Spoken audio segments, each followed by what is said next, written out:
Salve amigos! Mais um super programa Experts, o melhor programa da Escola de Negócios Bootcamp.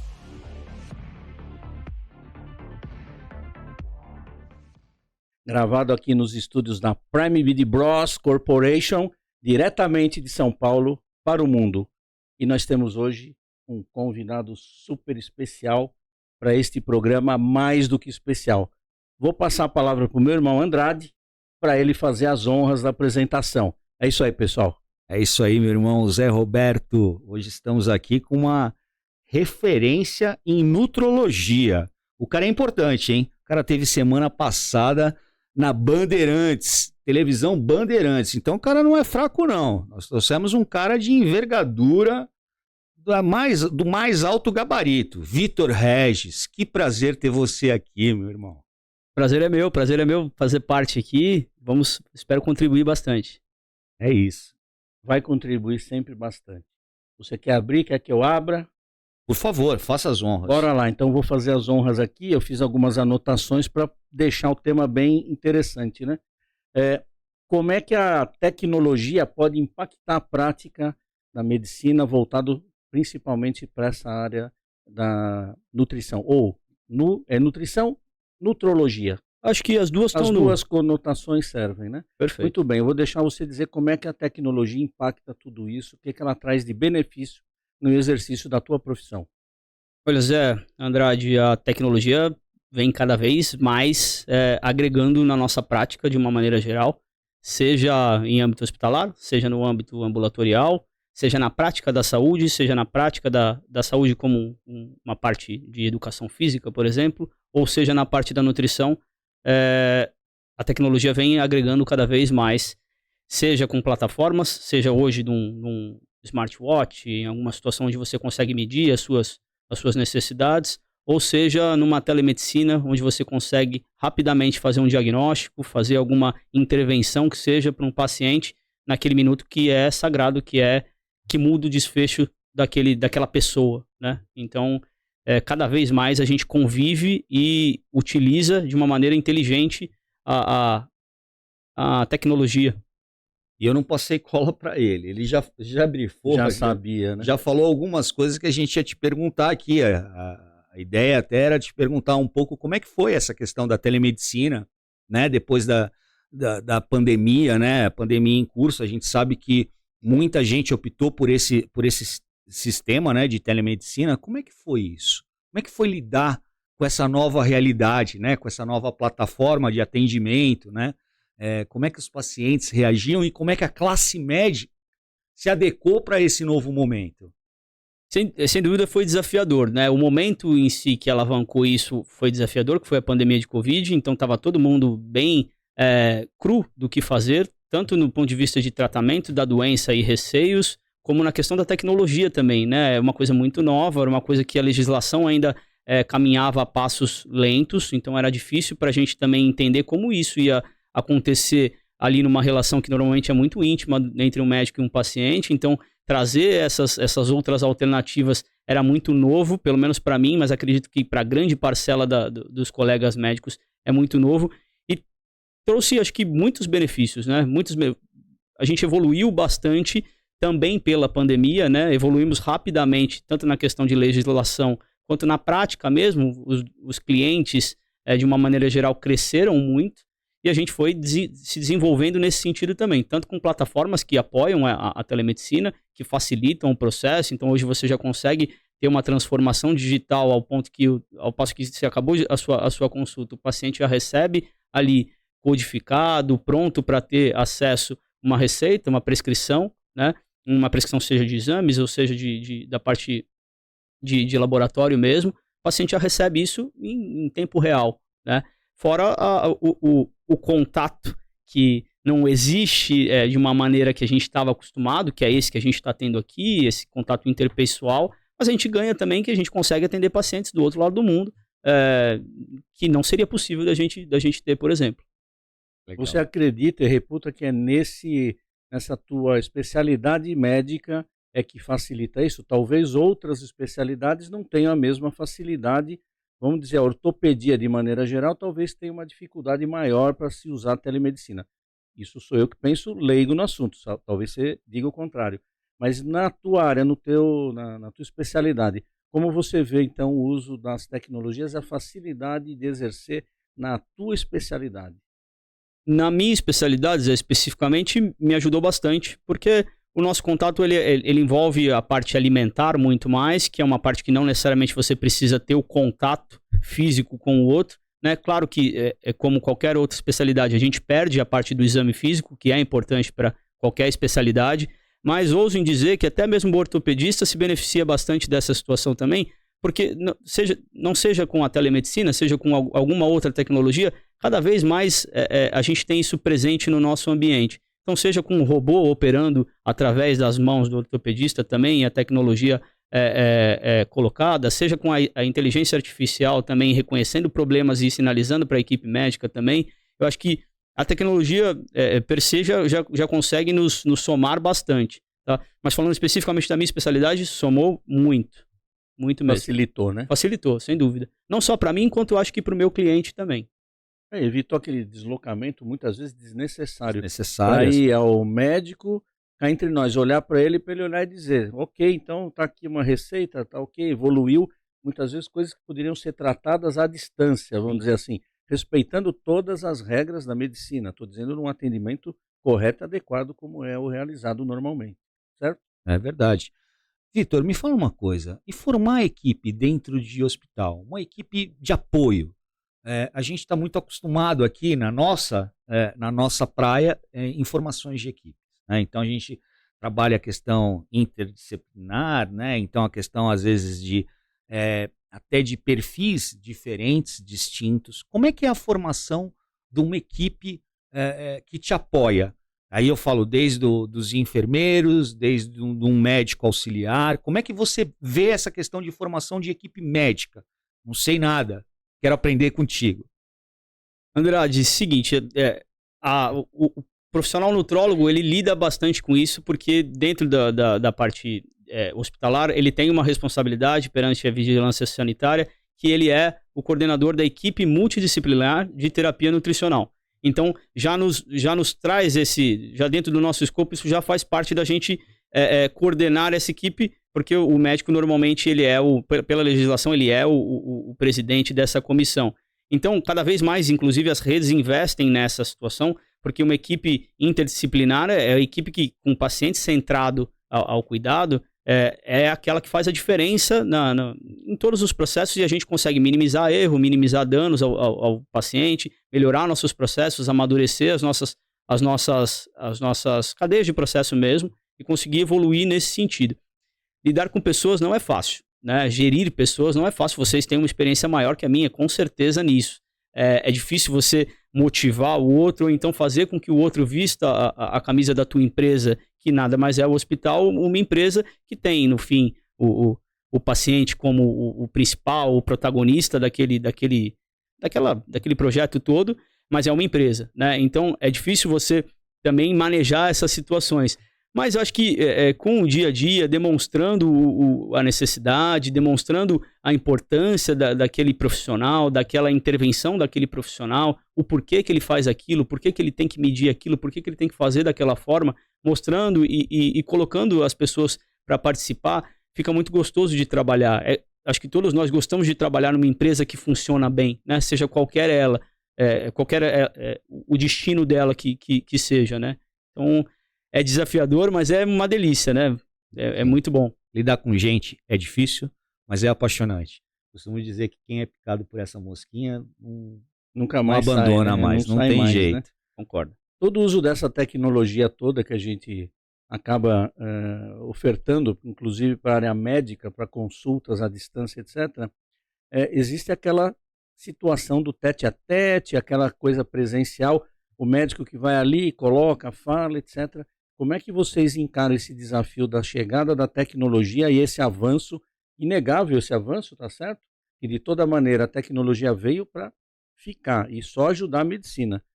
Vocês tiveram, vamos dizer, barreiras a ultrapassar para mostrar que uma consulta à distância pode ser muitas vezes até mais eficiente, talvez, tem que pensar a respeito, talvez mais eficiente que uma consulta presencial, onde uma pessoa vai se deslocar para nada, para escutar você da mesma forma que escuta atualmente na telemedicina. Como é que você vê toda essa colocação? Zé, eu acho que a tecnologia veio para ficar e nós precisamos acompanhá-la também, né? Acho que quem não faz esse movimento tende a ser um pouco mais ultrapassado.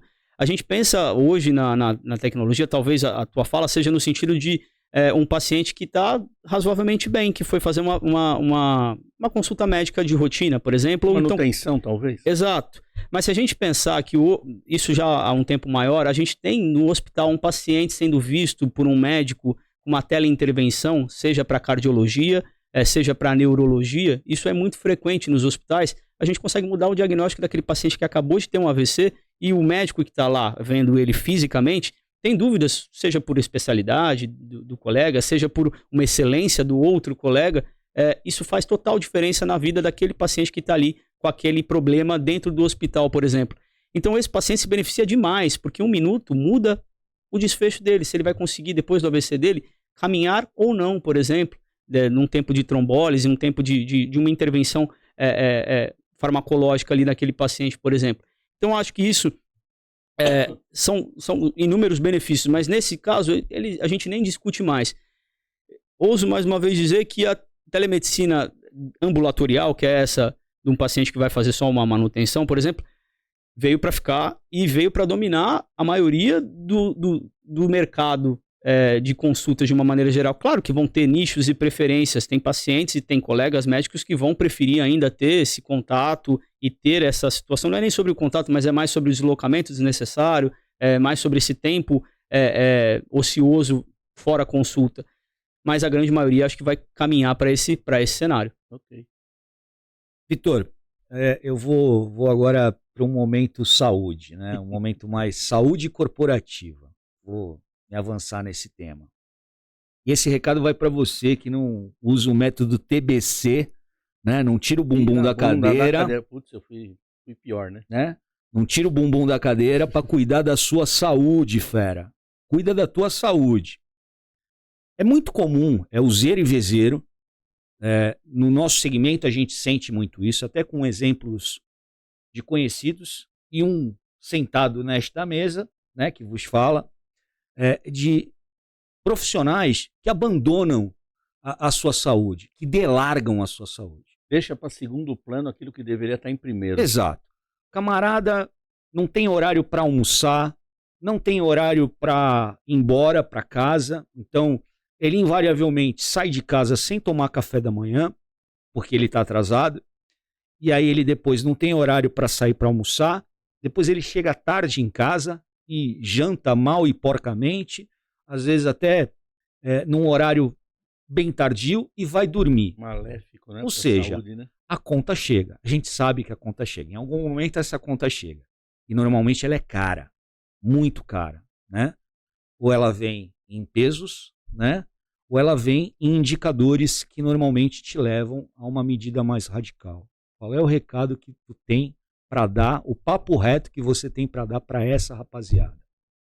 Andrade, eu acho que a questão é uma só, né? Acho que são as prioridades. Graças a Deus, cada vez mais a gente tem visto um movimento, mesmo de C-levels, de pessoas, acho que foi uma matéria na Deloitte que saiu há não muito tempo, de mudança de hábitos da alta gestão, mesmo pensando nessa mudança, porque antes era isso que você falou, muito tempo de jejum, acordado 4 da manhã, 5 da manhã para trabalhar efetivamente, não para se exercitar, muito tempo de jejum até o almoço, e com um tempo de má qualidade muito prolongado. Mas esse movimento vem mudando, né? Então, pessoas acordando talvez um pouco mais tarde, acordando para fazer uma atividade física, junto dessa atividade física programando as suas alimentações. Claro, tem dias e dias, né? Nem todo dia vai dar para ser tudo perfeito e nem deve ser assim. Mas programando uma rotina, pensando nessa parte da saúde também, né? Que é muitas coisas que as pessoas às vezes trazem. Dieta mediterrânea, por exemplo. Posso tomar o vinho só da dieta mediterrânea que vai dar certo? Nunca vai dar certo. Nunca. A dieta mediterrânea, poxa, leva em consideração o azeite, a oleaginosa, a espiritualidade, a parte da saúde, a comida boa, o exercício de sentar numa mesa e comer com os amigos. O vinho é só uma parte. O vinho, exato. O vinho é só uma parte. A gente busca muito um superalimento, uma pílula de sucesso, onde o processo é muito mais importante, né? Eu acho que essa é a ideia do que a gente precisa ter. Um processo que não é rápido, é dificultoso, não é fácil, é degradante, mas é importante, porque isso vai te levar a ter uma vida mais saudável com a tua família, isso vai te levar a ter uma vida mais saudável para a prática de atividade física, para você se sentir melhor, para exercer o teu trabalho, que também faz parte disso, também é gostoso trabalhar, né? E isso é importante, a gente precisa ter esse caminho como um todo. Às vezes a gente está mais focado para um projeto, claro, às vezes a gente está com uma outra determinação, mas em algum momento isso precisa ser norte para a gente, né? Fazer mais vezes. A gente não precisa ser sempre perfeito. A constância e a monotonia são perfeitas para a gente conseguir alcançar uma performance melhor de uma maneira geral. O feito é melhor que o perfeito, Zé, sempre. Exatamente. Já que você está falando nesse sentido aí, da possibilidade do pessoal fazer novas atividades, etc., existe hoje muitos gadgets, existem relógios, pulseiras, coisas mágicas que permitem que as pessoas façam suas previsões de exercício, queima de calorias, até dietas, as coisas mágicas começam a aparecer. A tecnologia a gente tem que ter cuidado para não fazer atalho, para não criar atalho, né? Como você vê essa aplicação e o uso de tecnologias como esses relógios inteligentes? O meu relógio aqui, por exemplo, se eu quiser saber se eu estou com açúcar, se eu estou com problema de peso, clica aqui e vai. Isso pode me induzir a cometer um erro. Tem um ponto que é vantajoso, o uso da tecnologia, um ponto não. Como que você vê essa mediação de usar a sabedoria médica que nos orienta na consulta, nos dá lá uma receita, e o uso desses tipos de aplicativos que facilitam a nossa orientação. Em vez de facilitar nessa hora, ela está prejudicando. A gente está avançando na área que deveria ser apenas do médico. Entende? Sim. O que você acha? Eu sou um otimista, tá? Para a questão da tecnologia. Zé, eu acho que a gente precisa separar as coisas, claro. Não dá para... O bom senso ainda é o nosso forte. Por que eu sou um otimista? Porque isso te permite a você ter uma noção do quanto você poderia estar gastando naquela prática de atividade física, o quanto você tem ali de glicemia mesmo que seja, de pressão arterial, de frequência cardíaca. Tem algumas situações, tem até tecnologias mais avançadas que elas fazem intervenção se você tem algum problema, né? Se você é um cardiopata, alguma coisa mais direcionada, sempre com acompanhamento médico, claro, né? Mas são coisas que nos permitem ter um pouco mais de acesso, mesmo para o não médico, um pouco mais de acesso a essas informações, e isso eu acho que soma como o exercício mesmo. O exercício ele é um hábito angular, que te abre oportunidades para você ter mais bons hábitos de uma maneira geral. Sejam eles alimentares, sejam eles espirituais, porque quando você faz atividade física, por exemplo, você fica mais animado, você tende a comer um pouco melhor, às vezes não, às vezes você pode pisar um pouco mais ali na jaca, etc., mas você tende a ser mais saudável de uma maneira geral. Então eu acho isso bacana. Claro, mais uma vez, bom senso. Então, sempre com acompanhamento médico, sempre com uma orientação médica, os médicos também precisam ter isso ali na consulta dele como um aliado, né? Olha, qual é o smartwatch que você usa? Então, parei aqui também comigo, que tem possibilidade de você dar o acesso para o médico também a ter as tuas calorias, a ter a tua glicemia, por exemplo, a ter diversas funções que o médico consegue ser parceiro e participar efetivamente desse processo. Pode detectar coisas até emergenciais que seriam detectadas numa consulta, num exame mais apurado, e que você pode ter ali uma informação. Nesse aspecto, eu acho super vantajoso o uso desse tipo de gadget. É a diferença da leitura técnica para a leitura leiga. Leiga. Né? Nós fazemos a leitura leiga desses dispositivos. E a gente né? fica o médico, com certeza, a usá-los, né? O médico, com certeza, faz a leitura técnica, né? Com dados técnicos. Fantástico. Eu acho isso primordial. Eu acho que também compactua dessa tua paixão, né?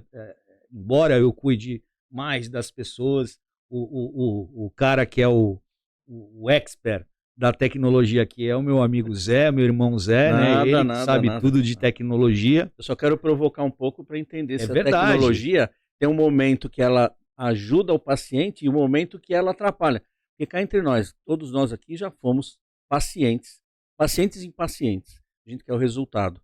Muitas vezes é mais fácil pegar um relógio, olhar, fazer uma medida e disfarçar, estou cumprindo, doutor, obrigado que está tudo bem. E não é bem assim, né? A gente usa, às vezes, para o lado errado. Exato, é verdade. Mas, Vitor, me fala um pouquinho, como é que é hoje, dentro desses cenários, eu sei que você atende em diversos hospitais. Vejo você, acompanho tua agenda, né? Sei que você, hora tá lá em Ribeirão Pires, outra hora tá... Um beijo, Ribeirão Pires. Capítulo à parte, né? Sim, sem dúvida. Outra hora tá aqui em São Paulo, tá no Einstein, tá no Santa Isabel, tá na Beneficência, enfim. Como é que é essa rotina de estar cada hora dando atendimento em um hospital distinto? É o mesmo business? São trabalhos diferentes? Como é que você faz para se adequar a essa rotina maluca que um médico de hoje em dia tem?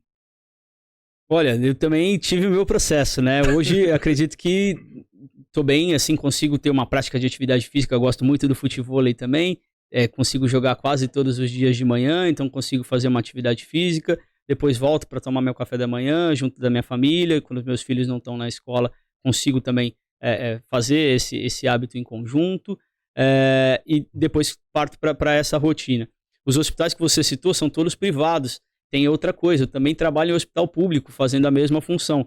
Às vezes tem um movimento diferente. O business, no fim, eu acho que é o mesmo, tá? A entrega tende a ser a mesma. O problema são os processos de cada hospital. Tem hospital que tem um amadurecimento de processo muito grande, que cada vez dá mais prazer, mas a construção também de um processo também é desgastante, é um fato. Imagina. Mas é gostoso, né? Você crescer junto do hospital, porque a gente sempre aprende também. Então, é bacana. Eu gosto desse deslocamento, gosto até mais sinceramente do que a consulta ambulatorial, então eu prefiro mais esse movimento de pacientes internados, de pacientes hospitalizados. Acho que a minha intervenção ali consegue ser bem razoavelmente importante também, então gosto bastante disso. Essa rotina é tensa, mas é gostosa, e eu acho que o equilíbrio disso também, a saída da zona de conforto, também isso é importante para a gente se testar, tentar dentro dos nossos limites, claro, mas sempre tentando ter alguma alternativa ali e não ficar muito confortável. É isso, tem um processo de amadurecimento. Amadurecimento. Né? Esse que você falou me chamou a atenção. O paciente que está lá internado, que precisa de um acompanhamento, ele tem, muito provavelmente, uma alimentação, alguma coisa mais regrada que você tem que estar atento, porque muitas vezes o que o levou até lá é até problema originado em alimentação, tá certo?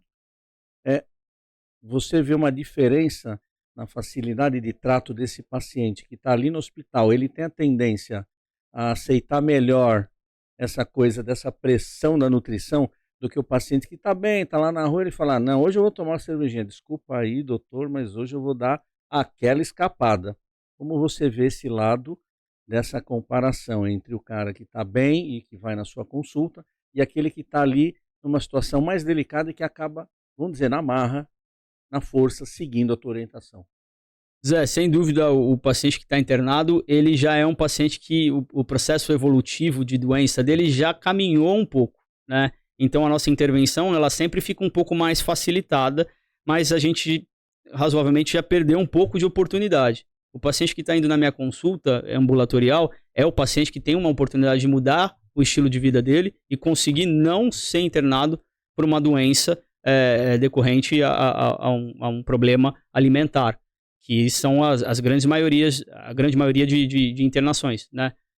Sejam AVCs, sejam pacientes diabéticos que desenvolvem AVC, sejam infartos, quase todas essas doenças têm um relacionamento com a alimentação, com o estilo de vida. Então isso sim é importante, mas sem dúvida o impacto de um paciente internado é muito mais fácil de você intervir nesse ponto, né? De você conseguir tocar o paciente porque ele está com medo, está fragilizado, está às vezes ali numa situação totalmente desconfortável na grande maioria das vezes. Olhando da parte tecnológica, embora não seja, volto a dizer, não é minha praia, Zé, mas vou me aventurar aqui, tá? Você pensa que não é sua praia, aqui é vou me aventurar aqui.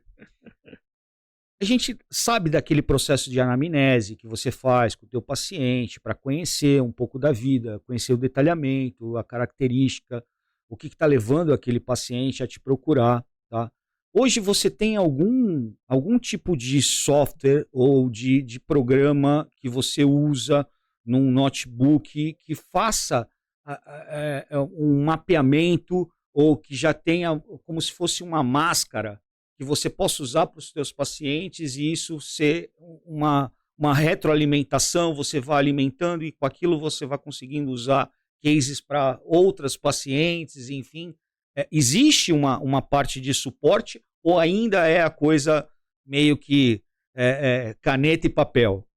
Totalmente, existe automatização de processo. A gente trabalha com isso a todo tempo, exatamente para otimizar o nosso tempo beira-leito ali com o paciente ou na consulta, o tempo para ouvir aquele paciente, aquela queixa, aquela situação. Então, quanto mais a gente consegue ter uma máscara ou automatizar esse processo, melhor dos cenários. A gente usa isso já atualmente, cada vez mais. Tá? Seja para corrigir os nossos erros, por exemplo, isso falando do intra-hospitalar, tá? Nossos erros de processo como equipe, né? Então, por que aquele registro da dieta não entrou naquele horário? Como que a gente pode fazer isso? Hoje os pacientes, você falou, por exemplo, do Einstein. Hoje o Einstein, o paciente interno, ele tem um smartwatch dele ali que faz a comunicação com as bombas de infusão dele. Então isso consegue se comunicar e essa tecnologia está dentro do processo de você ter o registro colocado. Por exemplo, quando você vai fazer, tem a etiqueta de produto. Quando você vai fazer uma dupla checagem ali, você checa também na pulseira do paciente, checa no relógio. Isso já é inteligente. Se não for do paciente, você não consegue fazer essa infusão, já te sinaliza. Então, até para a segurança do paciente, cada vez isso está mais no nosso processo. Fantástico. Muito. Eu também sou um apaixonado. A gente está falando muito de tecnologia, mas assim, sinto lhe dizer, Zé, a tecnologia, eu sou um otimista, já falei, mas assim, por exemplo, no processo de emagrecimento, que a gente é muito procurado, a pessoa, ela consegue burlar todas as tecnologias e todos os projetos tecnológicos que a gente fez até hoje, seja a cirurgia bariátrica, seja o tão falado Ozempic, a gente consegue, a pessoa consegue, se ela não tiver um hábito comportamental associado, porque todas essas terapias, por exemplo, para emagrecer, que é o nosso grande carro-chefe de uma maneira geral da saúde, né, ou a pessoa consegue burlar.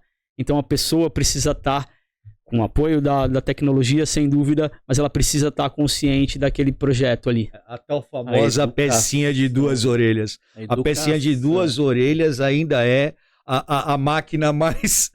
Eu nem queria entrar nesse tema, mais tecnológica que Papai do Céu inventou, né? Sem dúvida. Nem queria entrar nesse tema, porque aí vai uma questão da nossa educação de fazer até a educação alimentar, deve ser uma das coisas mais difíceis de colocar em prática.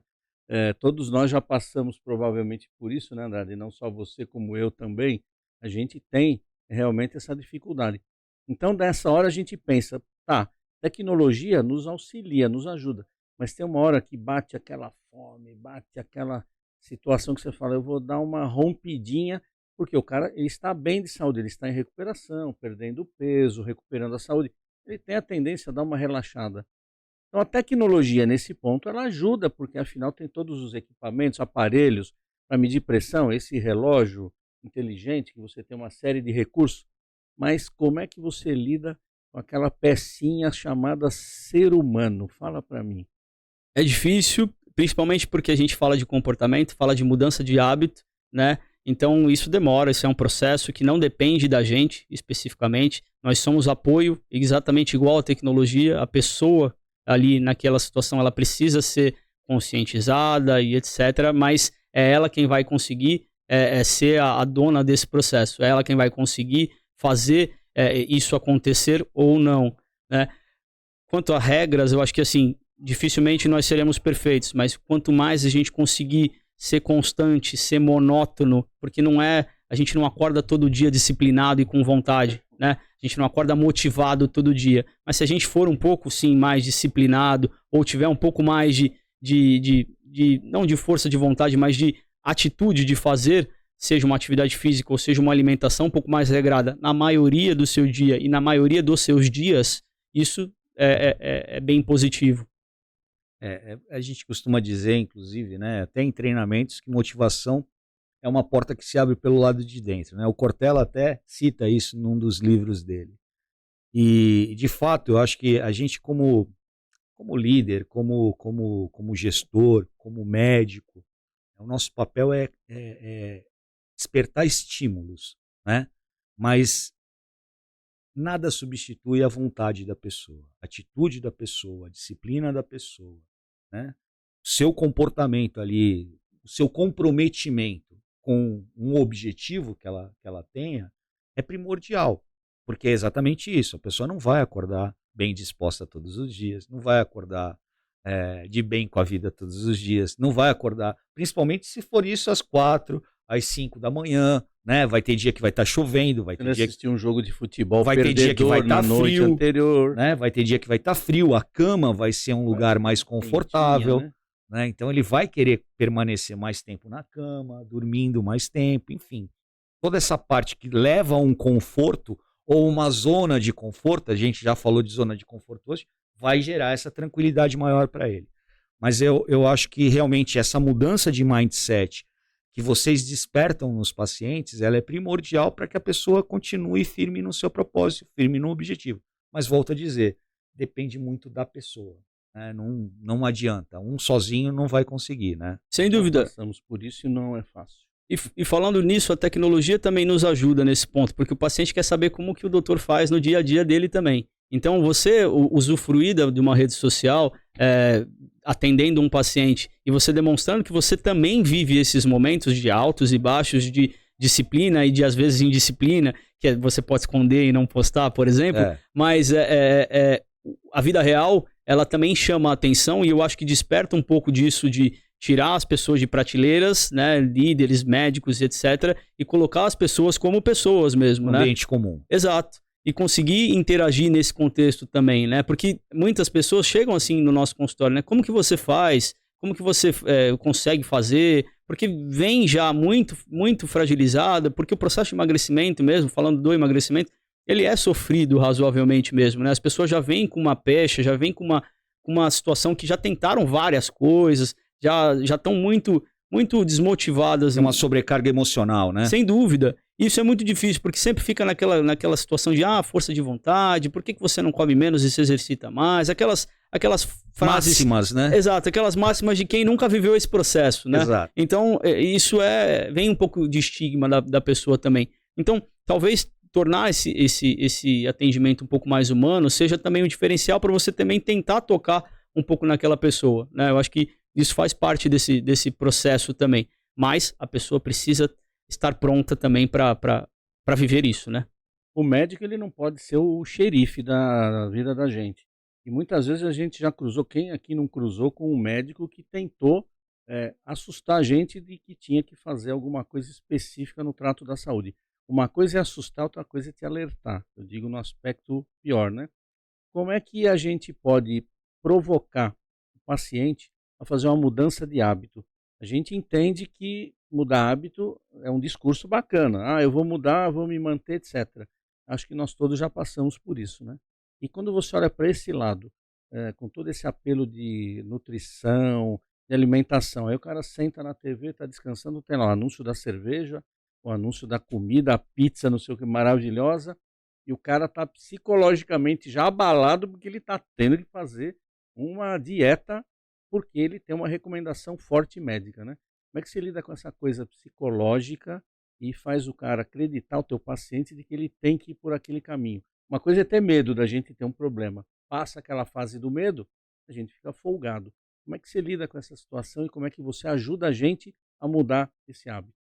Zé, acho que uma equipe interdisciplinar também consegue somar bastante nesse processo, né? Se você consegue ter profissionais de múltiplas especialidades, um psicólogo, um psiquiatra, um educador físico, uma nutricionista, junto desse teu processo, você consegue ir muito bem. Normalmente os melhores resultados, inclusive, são quando tem essa soma de profissionais, né? Mais pessoas te olhando, não necessariamente com condutas, mas programas semanais de alguém te perguntar como você está, de alguém te perguntar como é a sua dieta, como foi a sua atividade física. Essa situação, esse approach com o cliente faz a diferença também no processo dele como um todo, né?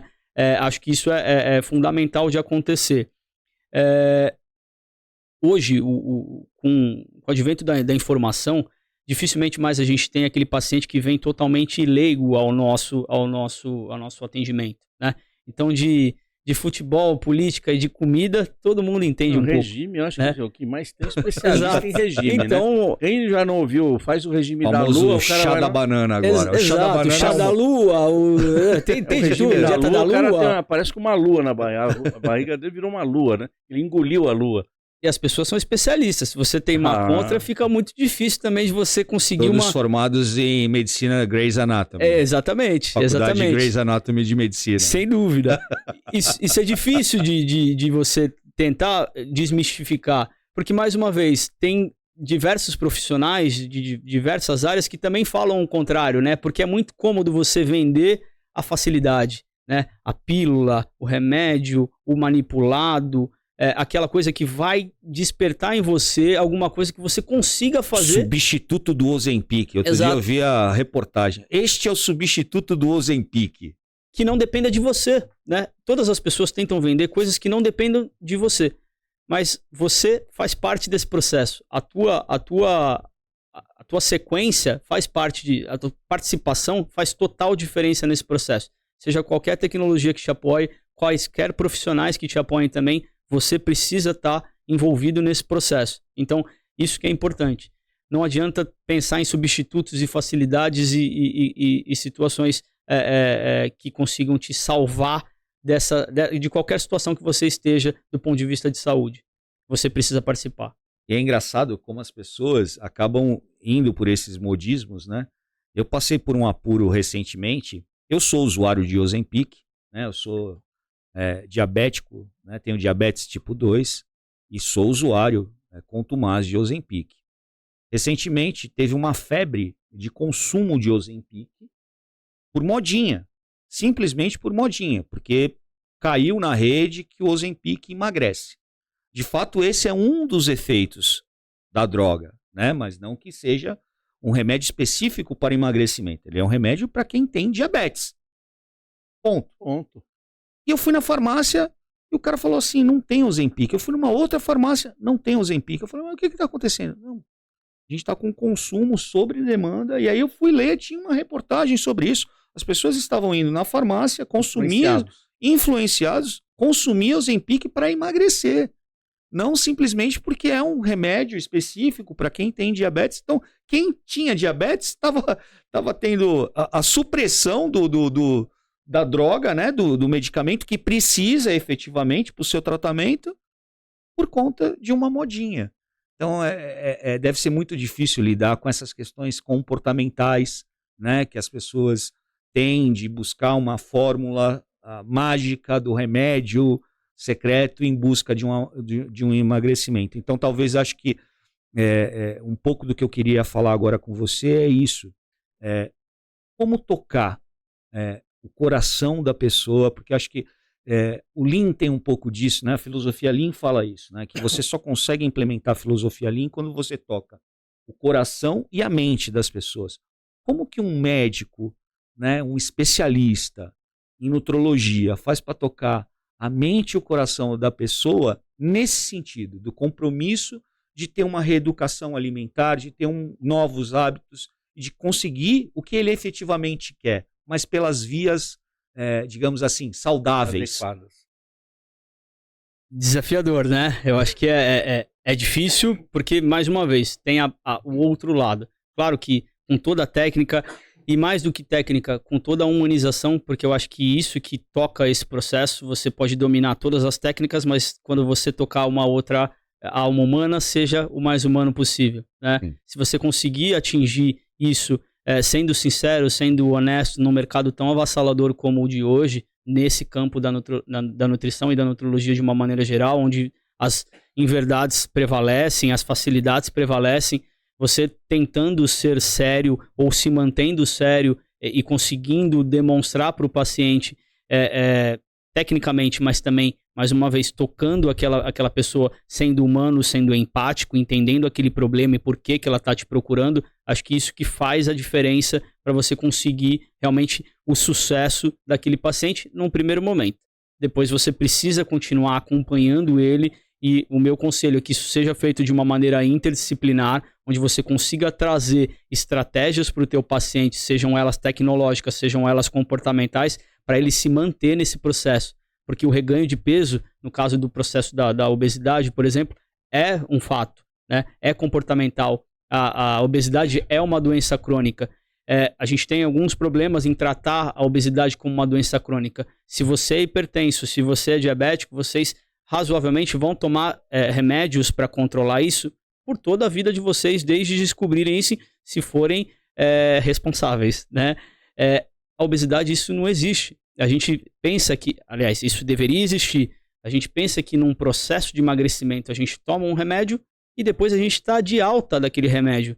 E não é assim que a gente deve enxergar esse processo, né? Porque senão a gente, claro, tem pessoas que conseguem se manter dentro de um processo e não necessitam de medicação, sim, mas é o pormenor. A grande maioria precisa tratar a obesidade, por exemplo, como uma doença crônica. Sobre o Ozempic, falta também a receita ser obrigatória, né? É um remédio que você consegue ir lá, Zé, e falar, eu quero o Ozempic. É isso. Vai no caixa, paga, acabou. Né? E não é barato, né? E não é barato. E aumentou o preço nesse meio tempo, preço. né? Tu acredita Lei nisso? da oferta e procura. A demanda cresceu. Lei da oferta e da procura. Mas me deu uma curiosidade, como é que lida com isso? Essa facilidade, não vou entrar no mérito da questão que a gente tem acesso ao remédio que a gente quiser numa farmácia. Se a gente quiser se automedicar, é só entrar na farmácia. Essa é a realidade. Mas não é essa a discussão, é entender como é que a gente faz para saber exatamente o limite desse remédio, como é que o médico lida com a gente, o tempo que nós vamos usar esse remédio e que ele sabe que nós vamos cumprir com aquelas metas que ele determina, porque não é apenas remédio que a gente tem que tomar, nós temos que cumprir metas de alimentação, da parte física, de ser mais saudável. Como é que a gente pode lidar com isso quando tem uma oferta de remédio desse tipo, que a gente tem acesso com a facilidade que quiser e que pode gerar na cabeça da gente a vontade de ter atalhos? Eu entendo que na medicina, e nesse caso específico, não dá para ter atalho. Como é que você lida com isso? Como é que a gente pode ser orientado para isso? Zé, conscientização, né? O médico precisa conversar sobre isso, né? Falar sobre isso, explicar isso para o paciente dele. Quem vai fazer o discernimento dessa informação é o próprio paciente, né? A gente vive muito, ainda vive muito, mas vivia um pouco mais atrás, com hormônios, né? Quase todas as pessoas que faziam academia, por exemplo, iam atrás do médico nutrólogo, do endócrino, do médico do esporte, pedindo hormônio, pedindo testosterona. Isso ainda é frequente.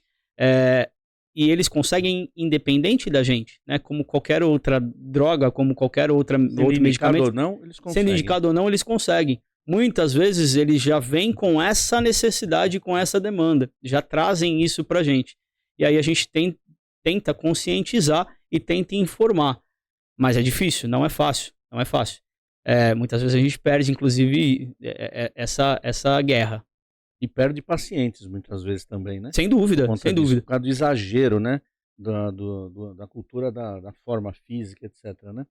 Nós estamos indo para a parte final, meu irmão Andrade, e eu vou deixar para você fazer uma pergunta capciosa, aquela que você não fez e que eu não fiz, que a gente segurou aqui, que afinal a gente como é que fala? Paciente desse tipo de entrevistado, né? Então, como é que nós vamos explicar alguma coisa para ele que chega e fala assim, tá aqui a receita, siga, estamos lascados. Cara, com tamanha desenvoltura, né? Vai com você aí, eu vou, finalzinho. antes de fazer um Momentos Experts, né? O momento pega a visão dos Pega experts. A visão. Eu vou falar uma coisa aqui que talvez ele não esteja esperando, mas que eu esperei muito tempo para poder dizer isso. Vai ser agora. Eu fui oficial do Exército, como você sabe, por quase 10 anos. O nosso amigo aqui foi oficial da Aeronáutica, né? Tenente médico da Aeronáutica, mas muito mais moderno do que eu. Então, que satisfação aspira. Quanto eu esperei para poder dizer isso para ele. Que satisfação senhor, aspira. Sim, senhor, sim, senhor. Que satisfação aspira. Mas assim, no nosso momento pega a visão dos experts, eu queria saber o seguinte, Dr. Vitor, a paternidade me fez um médico mais humano, me fez um médico melhor, mais atencioso, mais empático. Explica um pouquinho como é que a paternidade influenciou no teu dia a dia como médico. em tudo, né? Como pessoa, como humano, a paternidade me mudou totalmente a perspectiva de vida, né? E na parte médica, especificamente, tem muitas crianças que dependem da alimentação, da nossa alimentação por veia, principalmente, que a gente chama de nutrição parenteral, que nascem um pouco mais magras ou têm algum problema de saúde de uma maneira geral, cirúrgico, precisam muito disso. Eu fazia muito esse trabalho lá na Beneficência, que é um campo bem grande nesse sentido, antes dos meus filhos nascerem. E para mim era, claro, sempre é um pouco mais emotivo a parte pediátrica do que a parte adulto, pelo menos para mim, né? Mas tudo bem, fazia porque é o meu trabalho, enfim, né? Depois que você é pai, isso muda totalmente a sua visão, né? E eu tenho 2 filhos, você sabe, e a minha filha ficou internada na UTI. Isso foi um processo totalmente diferente para mim, porque eu me vi do outro lado, eu entendi um pouco da angústia do outro lado, que muitas vezes a gente olha ali o acompanhante do paciente e fala, nossa, mas pra que isso, né? Que desnecessário, etc. E assim, eu sem medo nenhum de falar, a gente tem ali, quando tem um filho internado, a gente tem um álibi para ter um CID, um diagnóstico de uma doença psiquiátrica tranquilamente. No meu caso, pelo menos, foi assim, sabe? Eu não conseguia, eu estava quase incompatível com a vida, não conseguia trabalhar, não conseguia efetivamente exercer a minha profissão, né? Então, ali naquele tempo foi curto, graças a Deus, eu me abstive da parte médica, enquanto médico mesmo, mas ali como pai, olhando as partes médicas da minha filha evoluindo, mas isso foi um processo que foi muito importante para mim, foi muito importante mesmo, me mudou totalmente a forma de enxergar o outro lado e de ser mais empático, de ser não só com crianças, mas com todos de uma maneira geral, porque todos ali, principalmente no hospital, que é o meu grande foco atualmente, é o que eu mais faço da minha vida, todos ali estão fragilizados de alguma forma, né? Todos. Seja o acompanhante, que não sabe o que vai fazer com aquele paciente que de repente ficou acamado naquela internação e vai ter que cuidar dele, ou seja de uma mãe de um paciente de uma doença crônica que tem que aspirar a traqueostomia daquela criança que está quase agonizando ali naquele momento, mas isso é quase que normal para ela, o que para nós muitas vezes não é nada normal, né? Isso com certeza me fez um ser humano melhor. Bacana, sensacional, hein? Tião. Gostei muito. Obrigado. Esse depoimento é muito forte. Muito interessante tudo isso que você falou. Eu acho que é uma mudança na vida da gente quando a gente tem um impacto pessoal, a gente encara a vida de outra forma. A gente tem, às vezes, a dificuldade de entender o problema dos outros. Quando a gente vive os problemas parecidos, similares, a gente fala, agora eu entendi o que aquele paciente, ou aquele cidadão, aquele amigo, o que ele passou, o que ele está passando. Então, o depoimento foi fantástico. Acho que a gente teve um ganho de causa fantástico aqui no nosso Experts. O programa foi dos melhores que a gente já fez até agora. Depois aquela consultinha básica, ok? Claro. Tá, ok? Andrade, eu vou passar para você, meu irmão, para fazer o fechamento. Eu agradeço aqui a presença de todos na audiência. A você agradeço sobremaneira essa aula que você deu para a gente, desmistificou aquela coisa da medicina durona com a gente tem toda essa dificuldade para manter dietas e manter o peso e a saúde, né? Então desmistificou, foi muito bacana, eu agradeço. Passo a palavra para o meu irmão Andrade aqui. Obrigado, meu irmão. Nada. Valeu. Dessa parceria. Cuida da tua saúde, fera. Sem a tua saúde, você não cuida da tua família. Sem a tua família, você não mantém o teu trabalho. Não inverte essa ordem. A ordem é saúde, família e trabalho. Não inverta nunca essa ordem. Último recado. Pessoas precisam de pessoas. Seja empático. É isso. Obrigado, meu irmão. Agradeço o convite. Muito obrigado. Muito feliz por fazer parte. Salve, amigos. Fechamos. Obrigado. Junto. Pro alto e avante.